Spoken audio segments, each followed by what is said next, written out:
إن كبر ابنك داريه. بتقول دي كلمة كنت سمعتها من شخص كبير في السن، كان بيشتغل جنايني في حديقة دار مسنين، كنت اشتغلت فيها فترة. وبتقول السبب إن هي كانت عاملة لنفسها كوباية قهوة. بتقول وعزمت عليه أعمل لك كوباية، وبتقول كان مكسوف جدا وقال لها لا شكرا يا أستاذة ما ينفعش والكلام ده. وقالت بعد ما اديتها له قعدت معاه نحكي شويه. بتقول له هو حضرتك ما بتروحش خالص؟ فقال لها هروح لمين وليه؟ سالته هو حضرتك عندك اولاد؟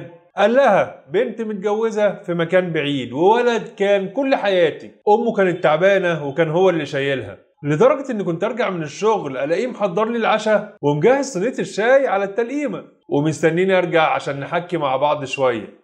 قلت له وهو فين دلوقتي؟ قال لها مراتي تعيش انتي من 3 سنين، وابني ده كان مالي عليا حياتي، عيل شاطر في دراسته ونضيف في نفسه، حتى شغل البيت كان بيقوم بيه، لحد ما لمحته ست جارتنا وهو بيوضب الشقه. بيقولوا قالت لي جمله عمري ما هنساها ولا عمره هيرجع بعدها زي الاول. كانت قاعده قدام بوابه البيت وانا راجع من الشغل، فرميت عليها السلام، فقالت لي بعد ما ردت السلام والله يا ابو اسلام اللي يسمع صوت التنفيض والتنظيف في بيتكم يقول ان في 5 ستات مش ولد واحد. يا اخويا ده انت زعق عليك نبي، لا شايل هم لقمه ولا عيل. بيقول لها اقسم لك بالله يا استاذه ما عدى 3 ايام وبدات خناقاتنا بعد ما كنت ارمي الابره على الارض ترن، وبقى يبجح فيا وبقى مهمل في نفسه، وشويه شويه رفض يروح الكليه مع انه كان شاطر قوي وبدا يطلب مني فلوس بالهبل، ولما اتاثر معايا ياخد من ورايا. انا بقيت اكره البيت والشارع اللي ساكنين فيه والله.